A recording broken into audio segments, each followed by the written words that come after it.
தமிழ் பேசும் அனைத்து நலவுக்கும் வணக்கம். Redmi Note 11 Pro Plus முடிஞ்சிச்சுன்னு நினைக்கிறேன். எஸ், இருக்கிற எல்லா அந்த பின்னாடி போடுற அடுக்குமொழி எல்லாத்தையுமே வந்து போட்டுட்டாங்கன்னு நினைக்கிறேன். ஸோ அந்த ஒரு ஃபோனை இப்போ ரீசெண்டாக இந்தியாவில் வந்து லான்ச் பண்ணியிருந்தாங்க. என்கிட்ட அந்த ஸ்மார்ட் ஃபோன் கிடைச்சிருக்கு. ஸோ இந்த வீடியோவில் குயிக்கான அன்பாக்சிங்கை பார்த்துட்டு இந்த ஸ்மார்ட் ஃபோனில் அப்படி என்னதான் இருக்குது அப்படின்ற எல்லா விஷயத்தையுமே சொல்ல போகிறேன். ப்ளஸ் என்னுடைய ஃபர்ஸ்ட் இம்ப்ரெஷன் கடைசியில் பார்க்கலாம். ஸோ வாங்க வீடியோக்குள்ளே போகலாம்.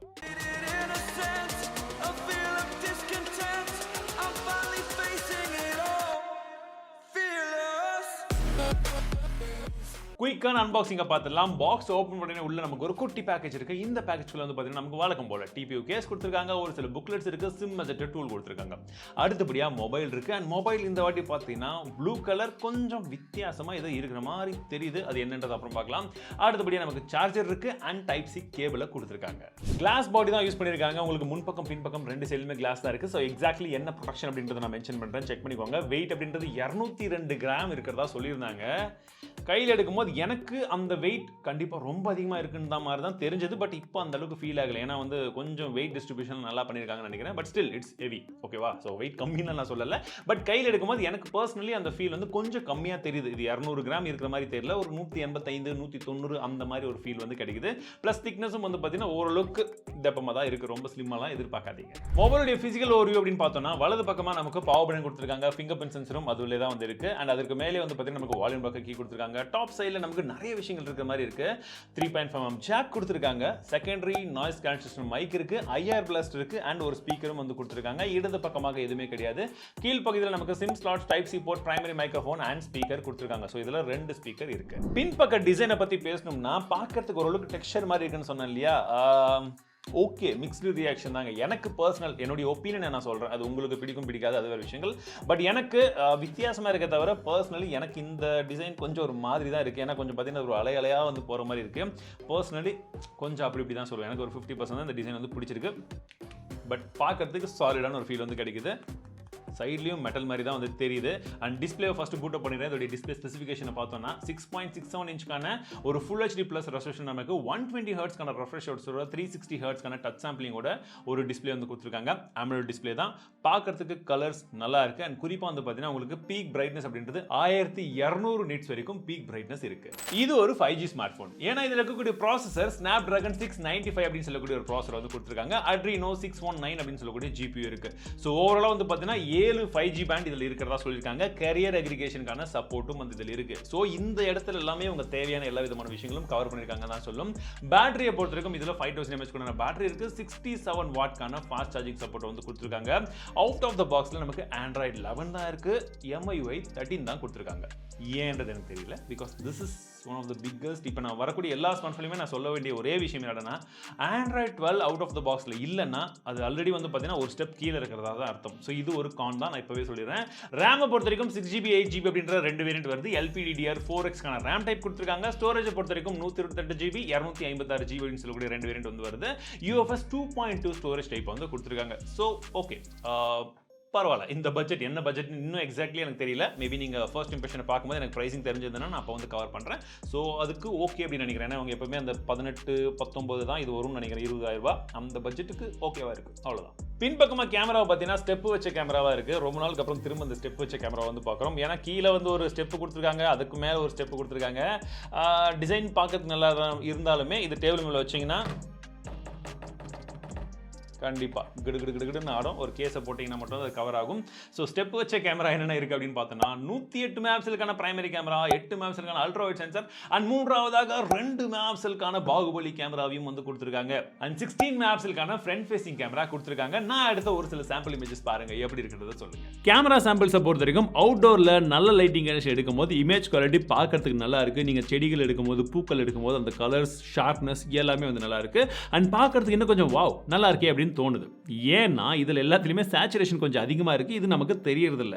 எப்போ இது தெரியுதுன்னா, நீங்கள் எப்பயாச்சும் பர்சன்ஸ் எடுக்கிறீங்க, ஏதாச்சும் ஒரு மாடல் எடுக்கிறீங்க அப்படின்ற பட்சத்தில் அந்த டைமில் அவங்க ஃபேஸில் லைட்டாக அது கொஞ்சம் விசிபிள் ஆகும். பட் ஸ்டில் இது வந்து கொஞ்சம் பரவாயில்ல. முன்ன இருந்த அளவுக்கு ரொம்ப மோசம் கிடையாது. இப்போ கொஞ்சம் ஹார்ட்னஸ் எல்லாம் வந்து கம்மியாக தான் இருக்குது, ஷார்ப்பாகவும் இருக்குது. பட் இமேஜ் பார்க்கறதுக்கு கொஞ்சம் அந்த சேச்சுரேஷன் அதிகமாக இருக்குன்றதை தெரிஞ்சுக்கோங்க. But this is usable. நீங்கள் ஷேர் பண்ணுறது, உங்கள் ஃப்ரெண்ட்ஸ் கூட அப்லோட் பண்ணுறது எல்லாமே வந்து இது யூஸ் பண்ணிக்கலாம். So rear camera, primary camera நல்லா இருக்குது. போர்ட்ரேட் ஷாட் ஷாட்டை பொறுத்த வரைக்கும் எட்ஜ் டிடெக்ஷன் வந்து இந்த வாட்டி கொஞ்சம் பெட்டராகவே வந்து கொடுத்துருக்காங்க. ஒரு சில இடங்களில் நம்ம போர்ட்ரேட் ஷாட்டில் வந்து பார்த்தீங்கன்னா ஸ்கின் டோன் லைட்டாக மாறுற மாதிரி இருக்குது. அல்ட்ரா வைட் ஷாட்டும் யூசபிள் ஷாட் தான், ரொம்ப சூப்பர்னு சொல்ல முடியாது. பட் உங்களுக்கு ஒரு வைட் பெர்ஸ்பெக்டிவ் வந்து கிடைக்குது, அது நல்லா இருக்கு. மேக்ரோ ஷாட் இந்த வாட்டி சொல்ல போனால் ஒரு டவுன் கிரேட் வந்து பண்ணியிருக்காங்க. முன்ன வாட்டி போன வருஷம் வரைக்கும் பார்த்தீங்கன்னா இந்த 15,000 செக்மெண்ட்டில் இதுதான் பெஸ்ட் மேக்ரோ அப்படின்னு சொல்கிற அளவுக்கு இருந்தது. 20,000 கூட அதுதான் சொல்லிட்டு இருந்தோம் நம்ம. பட் இந்த வாட்டி அப்படி சொல்ல முடியாது, நார்மலாக தான் இருக்குது. செல்ஃபி கேமராவை பொறுத்த வரைக்கும் உங்களுக்கு இமேஜ் குவாலிட்டியில் டீட்டெயில்ஸ் நல்லா இருக்குது. இமேஜ் பார்க்கறதுக்கு ஓரளவுக்கு ஓகேவா இருக்குது. கலர்ஸ் கம்மியாக இருக்குது, நேச்சுரலாக கூட கிடையாது, அதை விட கொஞ்சம் கம்மியாக தான் வந்து வருது. கொஞ்சம் ஒரு ஏஸ் எஃபெக்ட் வந்து இருக்கிற மாதிரி வந்து தெரியுது. இமேஜை வந்து பார்க்கும்போது அந்த ஸ்கின் டோன் வந்து கொஞ்சம் எந்த வந்து நார்மலாகவே கொஞ்சம் ஆரஞ்சு டோன் இருக்கும். பட் இது வந்து பார்த்தீங்கன்னா கொஞ்சம் ஃப்ளாட்டாக இருக்குது. பிளாக் அண்ட் ஒயிட் இமேஜில் கொஞ்சமாக கலர் கம்மி பண்ணால் எப்படி இருக்குமோ அந்த மாதிரி ஒரு ஃபீல் வந்து கிடைக்குது. இண்டோர்லையும் கிட்டத்தட்ட அப்படி தான் இருக்குது. கலர்ஸ் ஓரளவுக்கு பாப் அவுட் ஆனாலுமே இண்டோரில் உங்களுக்கு வந்து பார்த்தீங்கன்னா ஷார்ப்னஸ் கொஞ்சம் அதிகமாக இருக்குது. ஸோ செல்ஃபி கேமராவில் கண்டிப்பாக இம்ப்ரூவ்மெண்ட் வந்து தேவை.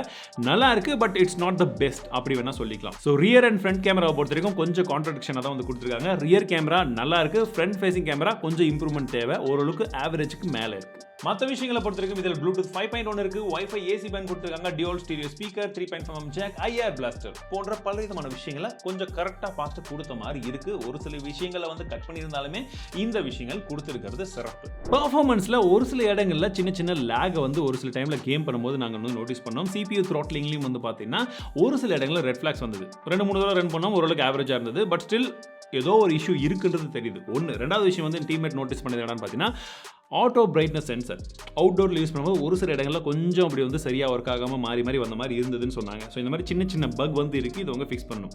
ஃபினிஷ். சரியா? இப்போ என்னுடைய ஃபர்ஸ்ட் இம்ப்ரெஷன். இதோடைய ப்ரைஸிங் 21,000 ரூபாய். 21,000 அப்படின்றது முன்ன வந்து நோட் சீரிஸ் எல்லாத்தையுமே கம்பேர் பண்ணிங்கன்னா இந்த வாட்டி கொஞ்சம் அதிகமாக தான் இருக்குது. அஃப்கோர்ஸ் அண்ட் பேரை பார்த்தீங்கன்னா இன்னும் கன்ஃபியூஷனாக தான் இருக்குது. Redmi note 11 pro plus T ultra வேறு என்ன இருக்குதுன்னு தெரியல, எல்லாத்தையுமே சொல்லிட்டேன். மேக்ஸ் சொல்லிக்க வேண்டியது தான், பட் எக்ஸாக்டான பேர் அதுதான், நார்மலான பேர். ஸோ இந்த ஃபோன் எப்படி இருக்குது அப்படின்னு கேட்குறவங்களுக்கு நான் இப்போ சொன்ன மாதிரி தான் நண்பர்களே. ஸோ ரொம்ப தூக்கி வச்சும் பேச முடியாது, என்னால் ரொம்ப அடித்து தூக்கி வியூஸ் வாங்குறதுக்காக போயும் சொல்ல முடியாது. இருக்கிறது என்னென்னா இந்த ஃபோனுடைய டிஸ்பிளே நல்லா இருக்குது. உங்களுக்கு பார்க்கும்போது நல்ல கலர்ஸ் இருக்குது, அக்யூரேட்டாக இருக்குது, நல்லா இருக்குது, யூஸ் பண்ணுறதுக்கும் நல்லா இருக்குது, அவுட்டோர்லையுமே நல்லா இருக்குது, நல்ல பிரைட்னஸ் இருக்குது, சூப்பர் நல்லா இருக்குது. டிசைனை பொறுத்த வரைக்கும் பர்சனலி எனக்கு இது பர்சனலாக வந்து பிடிக்கல. பட் டிசைனை பொறுத்த வரைக்கும் மேபி என் டீம்மேட் ஒருத்தர் 2 பேருக்கு பிடிச்சது. So it's personal preference. ஓகேங்களா? பில் குவாலிட்டி நல்லா இருக்குது, ஐஆர் பிளாஸ்டர் கொடுத்துருக்காங்க, 3.5mm ஜாக் இருக்குது, சவுண்ட் குவாலிட்டி வந்து நல்லா இருக்குது, கேமரா பின்பக்கமாக நல்லா இருக்குது அப்படின்னு சொல்லும் போது தான் இன்னொரு விஷயம் ஞாபகம் வருது.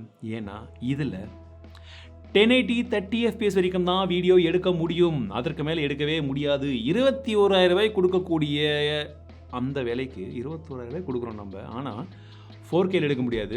ஓகே, 1080 60 FPSலையும் எடுக்க முடியாது.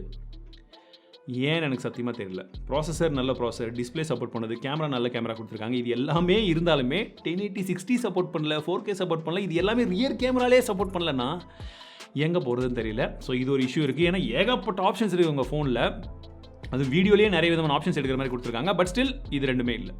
இது ஒரு முக்கியமான விஷயம். சரிங்களா? அண்ட் ஓஎஸில் உங்களுக்கு வழக்கம் போல தான் நிறைய ப்ரீ இன்ஸ்டால்ட் ஆப்ஸ் வந்து வரும், வேணாம் அன்இன்ஸ்டால் பண்ணிக்கலாம். ப்ளஸ் ஆட்ஸ் வந்து இருக்கும். ஸோ அதையும் வந்து நீங்கள் கொஞ்சம் அப்படி இப்படின்னு ஓகே தான் வந்து சொல்லும்.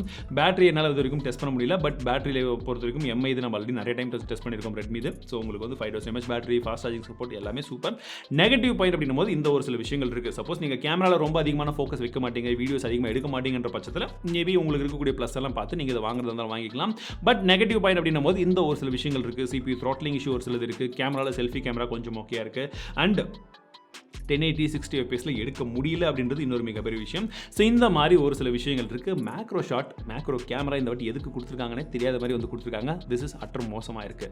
ஸோ இந்த விஷயங்கள் தான் இப்போ நீங்கள் முடிவு பண்ணுங்கள் இந்த ஸ்மார்ட் ஃபோனை வாங்கலாமா வேணாமான்னு சொல்லிட்டு. பட் வெறும் அன்பாக்சிங்கை பார்த்துட்டு மட்டும் முடிவு பண்ணாதீங்க. அண்ட் ஜென்ரலி நான் சொன்ன மாதிரி தான், இன்னும் கொஞ்சம் வெயிட் பண்ணுங்கள். ரிவ்யூக்காக என்ன ஏதுன்றதான் தெளிவாக பார்த்துட்டு அதுக்கப்புறம் வாங்கிக்கலாம். சரிங்களா? இது என்னுடைய கருத்து. நீங்கள் என்ன நினைக்கிறீங்க? இந்த பட்ஜெட்டுக்கு இந்த ஸ்மார்ட் ஃபோன் ஓகே நினைக்கிறீங்களா, எப்படி நினைக்கிறீங்கன்றத கமெண்ட் செக்ஷனில் சொல்லுங்கள். ஸோ மீண்டும் உங்களை அடுத்த சந்திக்கிறேன். மேபி இதோடைய விமர்சனம் வேணும்னா கமெண்ட் செக்ஷனில் சொல்லுங்கள். டெஸ்ட் பண்ணிவிட்டு கண்டிப்பாக சீக்கிரமாக கொண்டு வரேன். ஸோ மீண்டும் உங்களை அடுத்த சந்திக்கிறேன். வாழ்க தமிழ், வளர்க டெக்னாலஜி.